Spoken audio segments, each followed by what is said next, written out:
Diberkatilah setiap telinga yang mendengar dan hati yang terbuka bagi firman Allah.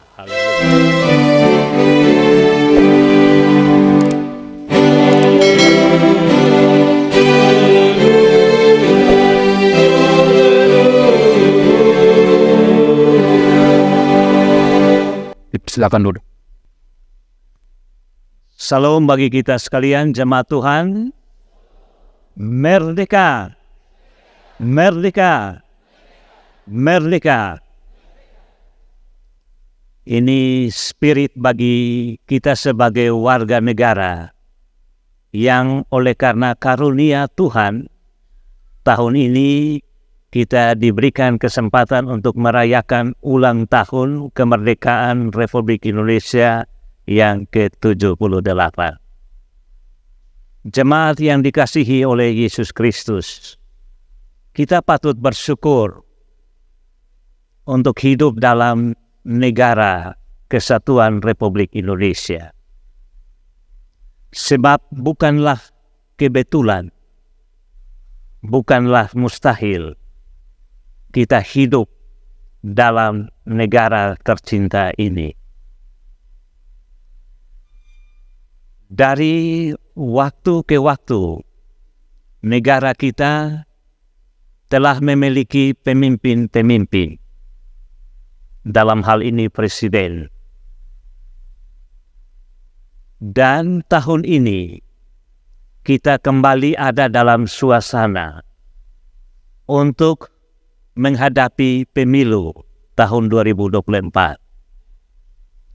Saya yakin bahwa di antara jemaat ada yang telah dipanggil oleh Tuhan untuk melayani masyarakat dalam berbagai tugas tanggung jawab, baik di pemerintahan, di eksekutif, di legislatif, dan juga di yudikatif. Semuanya itu menunjuk bahwa sebagai warga gereja, kita tidak mungkin berdiam diri, berpangku tangan untuk melihat kehidupan bernegara yang menjadi semakin baik dari waktu ke waktu. Ada juga di antara kita yang mungkin sudah menyiapkan diri untuk legislatif, caleg. Mungkin ada yang sudah bertamu ya. Selama ini tidak bertamu, sekarang mulai bye-bye dengan kita. Karena apa? Akan pemilu. Begitu kok? Nih, itu dia pembawaan lain lagi. Bapak, Ibu, dan saudara-saudara yang dikasihi oleh Tuhan, memang dinamika kehidupan berbangsa dan bernegara adalah hal yang menarik sepanjang kita ada dalam negara kesatuan Republik Indonesia ini. Di satu segi, kita menghadapi kemajuan oleh karena pembangunan. Tetapi di sisi lain, kita juga berhadapan dengan kekurangan-kekurangan. Dan itu akan terus memanggil kita sebagai warga gereja juga untuk ikut serta menunjukkan cinta kasih kita kepada bangsa dan negara lewat semua karya, tugas tanggung jawab yang kita jalani saat demi saat. Dalam merayakan bulan kebangsaan Gemit tahun 2023 ini, dan dalam ibadah ini, firman Tuhan yang datang kepada kita akan kita renungkan dalam tuntunan tema hidup sebagai hamba Allah. Hamba Allah pertama-tama dapat menunjuk kepada pribadi juru selamat kita Yesus Kristus. Amin. Hamba Allah juga dapat menunjuk pada pribadi-pribadi tertentu yang dipilih oleh Allah untuk mengangkat tugas pelayanan dalam gereja, seperti para pendeta, penatua, diaken, pengajar, ataupun mereka yang diberikan kepercayaan menjadi pengurus dalam pelayanan di jemaat. Misalnya badan pengurus kategorial ataupun fungsional. Akan tetapi Bapak, Ibu, dan saudara-saudari, berbicara tentang hamba Allah, itu sebenarnya juga menunjuk kepada semua orang yang percaya kepada Yesus Kristus. Sebab di dalam Kristus kita terpanggil untuk tidak saja hidup dalam negara, tetapi kita juga terpanggil untuk hadir dalam kehidupan bernegara untuk menjadi saksi-saksi Allah lewat semua tugas tanggung jawab yang kita kerjakan tiap-tiap hari. Apa gunanya kita menjadi orang Kristen, tetapi kita tidak mampu menjadi saksi-saksi Tuhan untuk menyatakan kebaikan dan kasih Allah dalam seluruh kehidupan yang kita jalani? Justru sebagai hamba Allah, setiap warga gereja, sekali lagi, yang telah dilengkapi oleh Allah dengan karunia atau talenta-talenta, dapat hadir di tengah-tengah masyarakat, bangsa, dan negara, menyaksikan tentang kebaikan Allah dalam hidup ini. Pertanyaan bagi kita, Bapak, Ibu, dan saudara-saudara adalah, bagaimana caranya kita dapat hidup sebagai hamba Allah dalam negara kesatuan Republik Indonesia? Menurut pertama Petrus pasal 2 ayat 11 sampai dengan ayat 17. Kita dapat hidup sebagai hamba Allah di dalam negara kesatuan Republik Indonesia apabila kita hidup dalam kekudusan, apabila kita hidup dalam kesucian.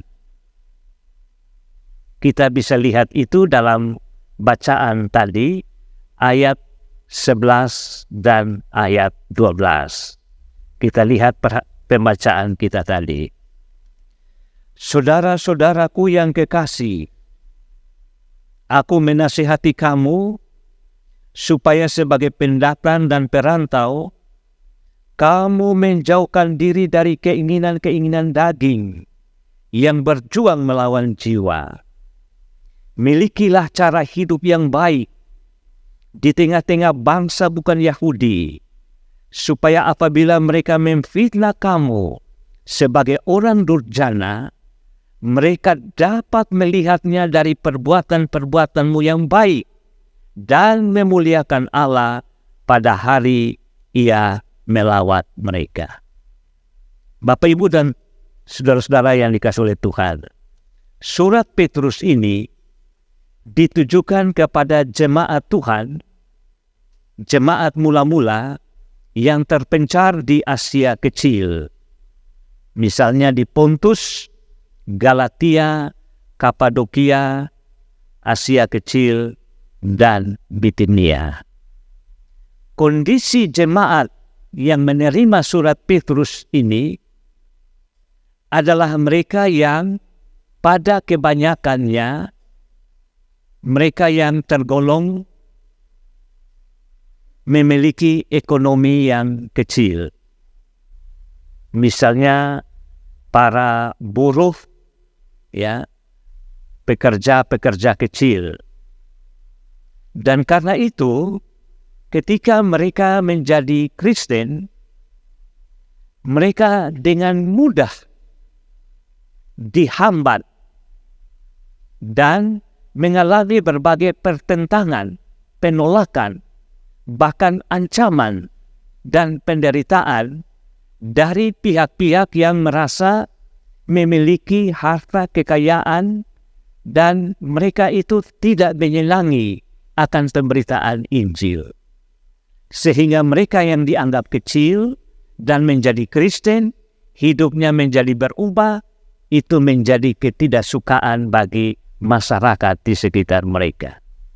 Karena itu, surat Petrus ini diberikan untuk memberikan penguatan kepada jemaat mula-mula yang latar belakang orang-orang kecil agar mereka bagaimana bertahan dalam kehidupan kekristenan mereka.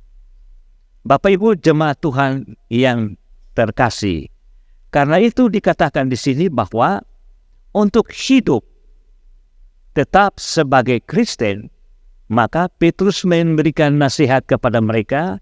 Pertama adalah menjaga kekudusan hidup, menjaga kesucian hidup. Nah, ini tidak berarti bahwa orang Kristen itu mulai kurung diri, takut keluar rumah, takut bergaul, takut untuk berkarya di tengah-tengah masyarakat. Tidak. Tetapi ini semata-mata menuntun jemaat mula-mula agar memperhatikan cara hidup tiap-tiap hari. Dan hal ini menjadi penting oleh karena menjadi Kristen mungkin gampang. Tetapi mempertahankan kehidupan sebagai Kristen itu tidaklah mudah. Sebab di dalam diri tiap orang itu ada sifat manusia lama. Ada kedagingan di mana dia menghasilkan praktik hidup yang tidak sejalan dengan kehendak Tuhan. Dan karena itu, di dalam diri orang Kristen itu akan ada pertentangan. Di satu sisi, kita dituntut untuk hidup dalam kebaikan, dalam kehendak Allah. Tetapi di sisi lain, kita didorong oleh kedagingan kita untuk mempraktikkan atau melakukan sifat dan perbuatan yang lama, yang jahat, dan itu akan membuat setiap orang Kristen menjadi kesulitan. Nah, Petrus memberikan surat ini supaya orang Kristen mula-mula perhatikan sungguh-sungguh tentang kehidupan mereka yang lama, sifat yang lama itu.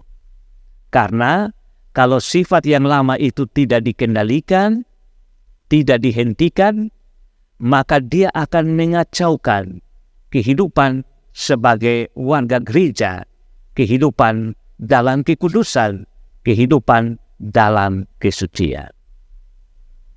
Saya ambil contoh. Mungkin Bapak Mama, kita hidup sekarang ini, kita pada umumnya suka memperhatikan penampilan, cara berbusana, cara menata rambut, ya, semua yang ada pada kita itu kita pada umumnya perhatikan. Apalagi ketika kita keluar rumah, acara-acara tertentu. Bahkan kemajuan ilmu pengetahuan dan teknologi membuat manusia sekarang ini tidak mau kalah. Selalu posting hal-hal yang dia alami atau yang dia lakukan. Saya kira termasuk jemaat Betel ya. Namun satu hal yang perlu disadari ialah memperhatikan penampilan hidup itu baik. Boleh. Tapi jangan kita mengkilat di luar rumah, tapi di dalam kita soleh jadi doi, orang Kupang bilang. Suka bamara, suka bakalai, suka bamaki. Pokoknya kalau di dalam rumah nih, bungkus segala yang tidak baik dan tidak benar. Tapi kalau ketika keluar rumah, orang merasa kita nih seperti malaikat punya adik. Maksud saya ialah bahwa kekudusan hidup itu adalah panggilan dan itu konsekuensi logis dari kehidupan sebagai Kristen. Karena itu Bapak Ibu dan Saudara-saudara, dengan pentingnya memiliki kekudusan hidup, maka sebenarnya hidup sebagai warga negara, kita juga berjuang. Karena kita tidak tinggal sendiri dalam negara ini. Kita berhadapan dengan berbagai agama dan keyakinan, berbagai latar belakang suku bangsa, berbagai latar belakang pemahaman.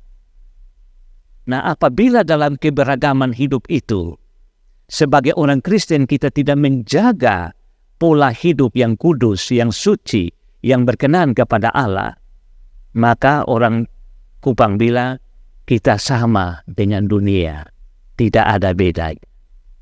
Karena itu, hidup sebagai hamba Allah, salah satunya adalah menjaga kekudusan hidup, menjaga kesucian hidup, menjaga nilai-nilai firman Allah untuk kita terapkan dalam kehidupan kita di tengah-tengah masyarakat, bangsa, dan negara.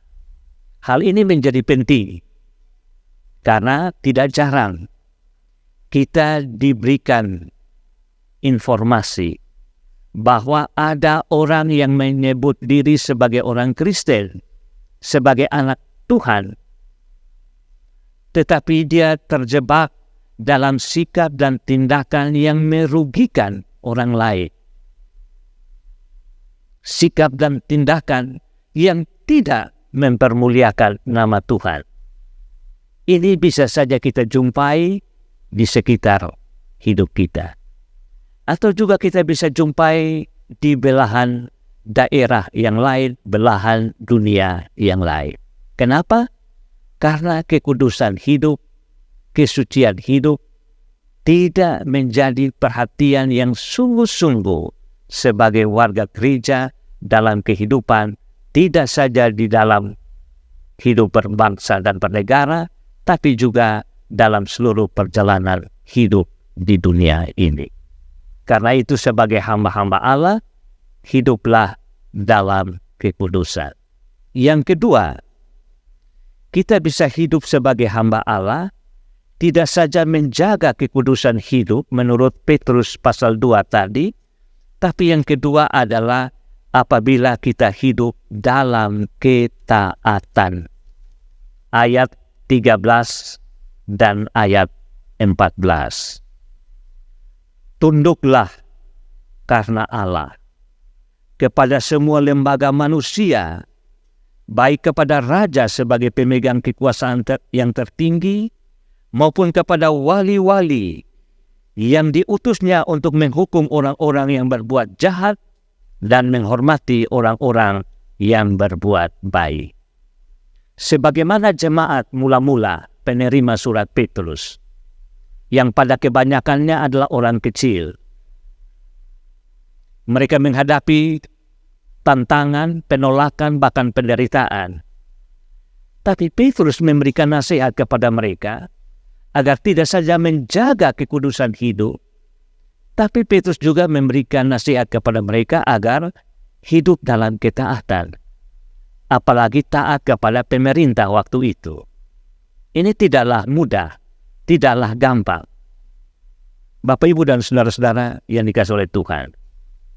Karena itu Petrus bilang, entah orang Yahudi, orang bukan Yahudi, kepada orang Kristen mula-mula diminta untuk taat kepada pemerintah. Alasan apa yang Petrus berikan kepada mereka? Yaitu taat kepada pemerintah oleh karena Tuhan. Taat kepada pemerintah demi nama Tuhan. Jadi kalau demi nama Tuhan kita harus taat kepada pemerintah, maka tidak ada alasan bagi kita sebagai warga gereja untuk taat kepada pemerintah. Pasti akan ada persoalan. Bagaimana kalau pemerintah itu menganjurkan atau mengeluarkan aturan, mengeluarkan undang-undang yang tidak sejalan dengan firman Allah? Apakah orang Kristen harus taat kepada pemerintah? Petrus memberikan nasihat dengan jelas bahwa sebagai warga gereja kita pun harus tetap taat kepada pemerintah. Tapi jangan taat dengan pasang dada. Bukan ya. Taat demi nama Tuhan.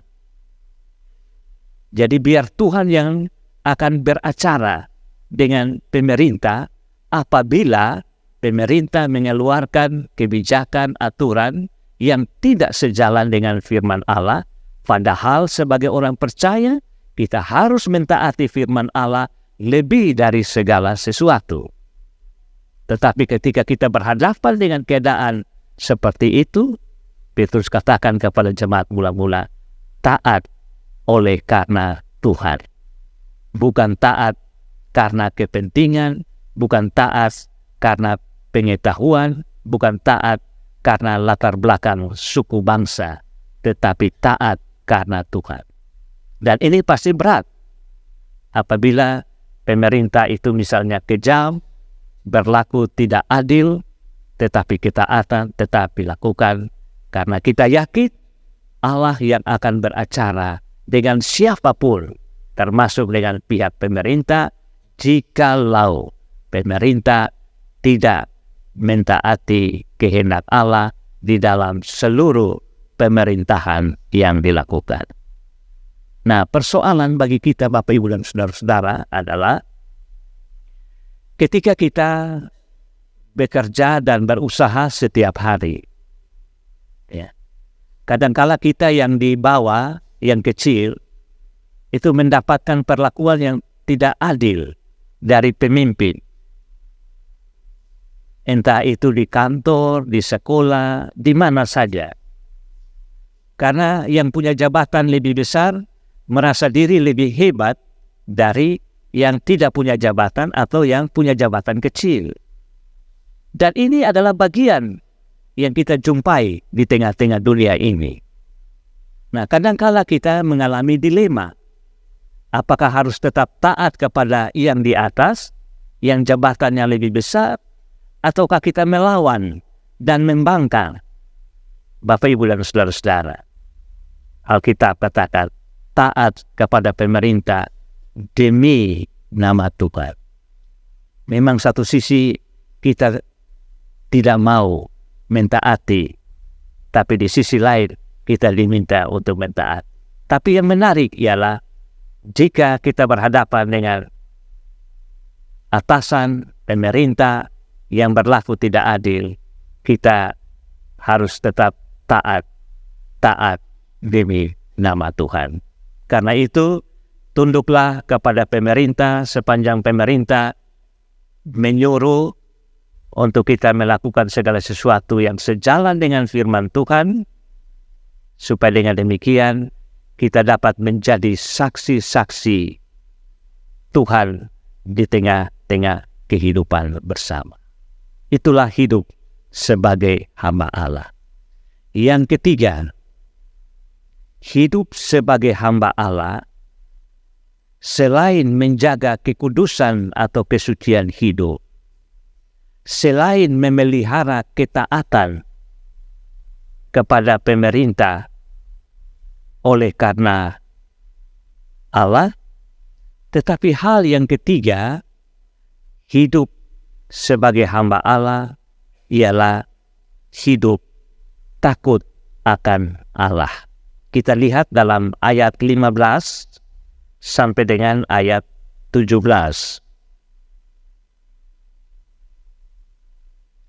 Sebab inilah kehendak Allah, yaitu supaya dengan berbuat baik kamu membungkamkan kepicikan orang-orang yang bodoh. Hiduplah sebagai orang merdeka, dan bukan seperti mereka yang menyalahgunakan kemerdekaan itu untuk menyelubungi kejahatan-kejahatan mereka, tetapi hiduplah sebagai hamba Allah.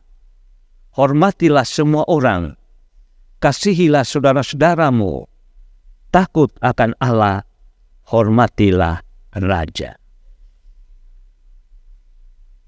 Takut akan Allah itu seperti apa? Dalam 3 ayat terakhir tadi, takut akan Allah itu akan nampak dalam hal pertama, berbuat baik. Itu kita lihat di ayat 15. Jadi berbuat baik ini jangan tunggu hati senang. Kadangkala kita berbuat baik ini tunggu hati senang. Kalau hati lagi kesal, lagi jengkel, maka berbuat baik itu kita buang jauh-jauh. Nah, orang Kristen tidak bisa hidup berdasarkan rasa. Berbuat baik itu karena itu adalah kebenaran. Memang kalau hati kesal berbuat baik ini berat ya, tidak gampang ya. Tapi memang itu panggilan sebagai orang percaya.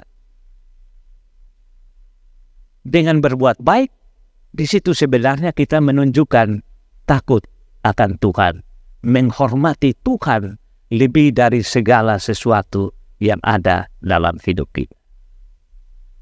Malah dengan berbuat baik, orang lain akan melihat betapa Tuhan yang Maha Besar, Juru Selamat, itu hidup dalam kehidupan kita sebagai orang percaya. Orang lain mungkin berbuat jahat kepada kita, tapi kalau kita tetap berbuat baik, justru disitulah dapat membuat mereka malu, oleh karena ternyata orang Kristen tidak membalas jahat dengan jahat, tapi dapat membalas jahat dengan kebaikan. Jadi dengan berbuat baik, sebenarnya itulah hidup takut akan Allah. Takut akan Allah tidak saja ditunjukkan dengan berbuat baik, tapi dalam ayat 16, di situ dikatakan bahwa takut akan Allah itu dapat ditunjukkan dengan hidup sebagai orang merdeka. Hidup sebagai orang merdeka.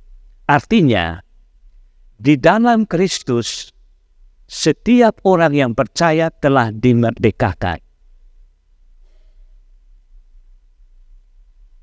Termasuk merdeka dari setan, nitu, gondoruo. Pasti di jemaat Betel ada setan ya. Karena semua orang percaya itu telah dimerdekakan oleh Allah dalam Yesus. Nah, kalau dalam Yesus kita sudah dimerdekakan, berarti tidak ada sangkut paut kita dengan setan lagi. Memang ada batu besar di Molafas ini, tapi di sana Roh Kudus yang berdiam. Nah, kehidupan kita sehari-hari ini kalau tidak menuju jalan Tuhan, pasti menuju jalan setan. Nah, kita sudah merdeka. Jangan kita lagi mau hidup dalam perhambaan seolah-olah kita belum dimerdekakan, termasuk dari kekuasaan setan. Nah, merdeka dari setan itu dapat digambarkan seperti kita sementara duduk atau berdiri, kemudian ada orang datang gelitik kita. Jadi kita hanya rasa geli. Tapi gelitik itu tidak mempengaruhi kita punya hidup. Kita hanya merasa geli saja. Itu sebenarnya kuasa daripada setan yang berlaku bagi orang percaya. Kalau kita belum menjadi Kristen, belum dimerdekakan dalam Kristus, setan bukan saja gelitik kita, kili-kili kita, tapi dia kuasai hati dan pikiran kita, sehingga hidup kita ini di luar dari jalan Tuhan. Jadi kalau sudah menjadi orang Kristen, tapi masih bergaul dengan setan, apa-apa sedikit setan, itu sebenarnya kita belum menunjukkan hidup yang merdeka. Contoh yang lain lagi, dalam Kristus kita sudah dimerdekakan. Bukan saja kita dimerdekakan dari kekuasaan setan, tapi kita juga dimerdekakan dari dosa. Orang percaya masih bisa berbuat dosa. Tapi dosa yang dibuat oleh orang percaya itu sifatnya sesekali, kadang-kadang, bukan sering-sering, bukan tiap saat berdosa.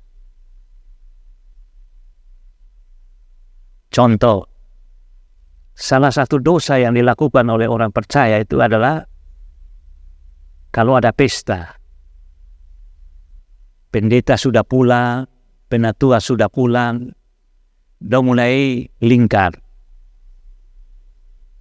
miras.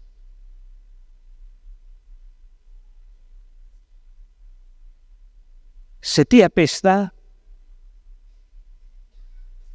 lingkar atau miras. Berarti dosa itu sering.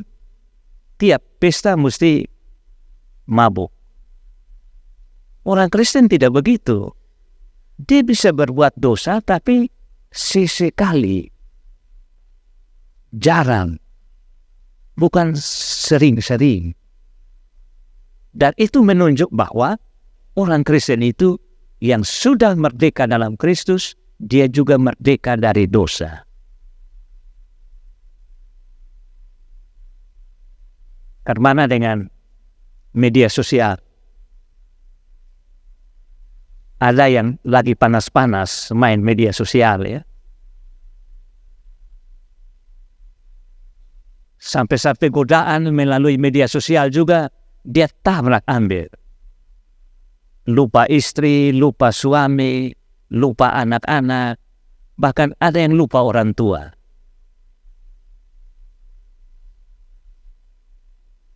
Bapak, Ibu, dan Saudara, hidup dalam kemerdekaan adalah hidup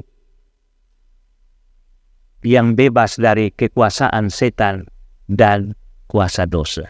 Kalaupun kita jatuh dalam dosa, segera mengaku dan bertobat. Jangan ulang lagi.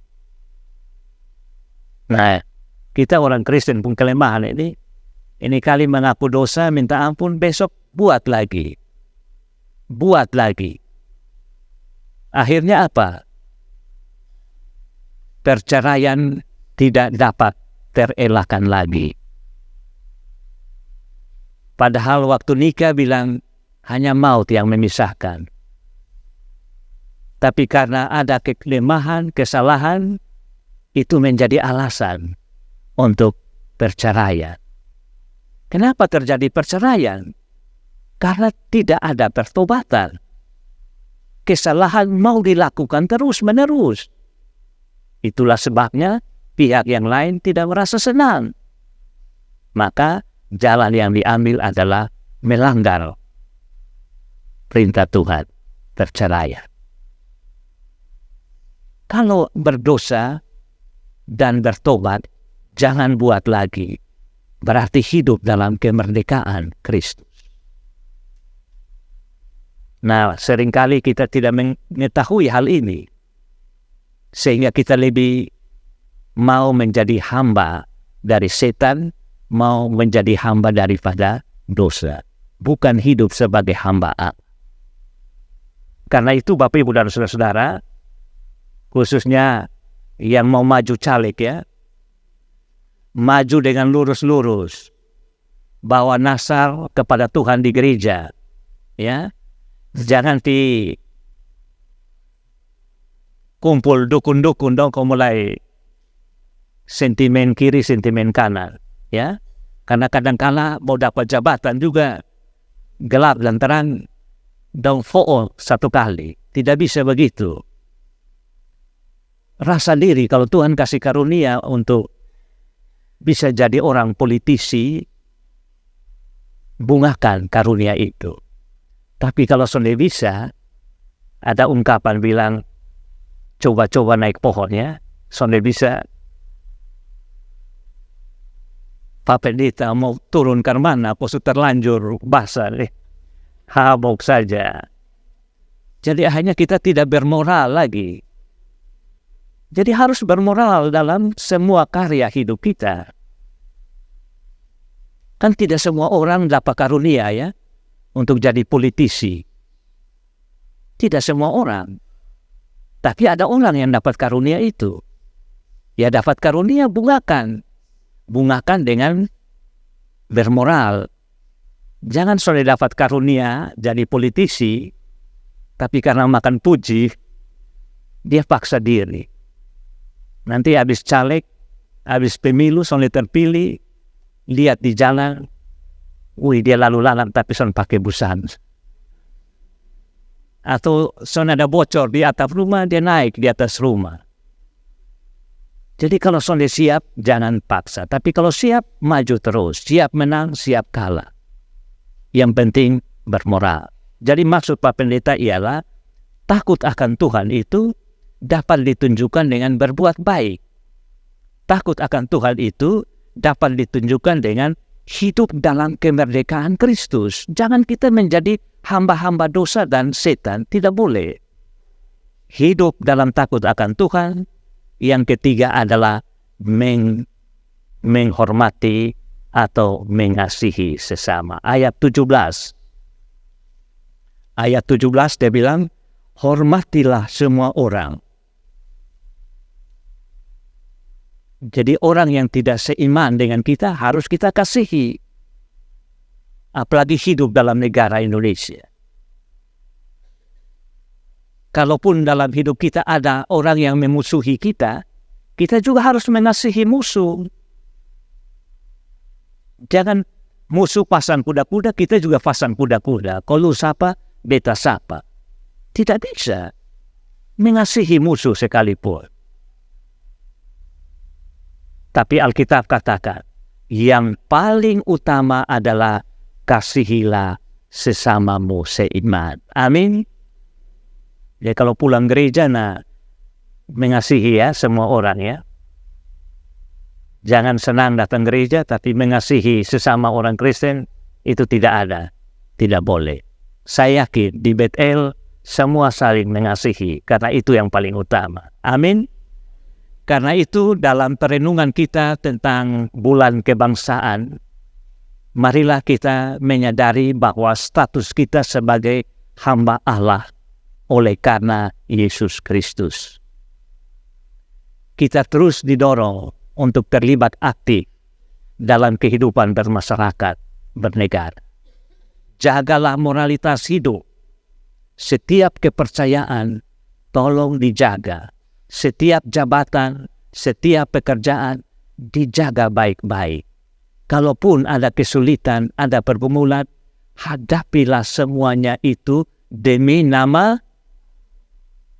Jangan demi nama keluarga, demi nama pribadi, demi nama Tuhan. Pasti Tuhan akan bela setiap orang yang berjalan dalam kehendak-Nya. Marilah kita pulang dalam hidup kita masing-masing, bersyukur dan terus bersaksi di tengah-tengah kehidupan berbangsa bernegara lewat semua yang bisa kita kerjakan. Tuhan memberkati kita sekalian. Amin.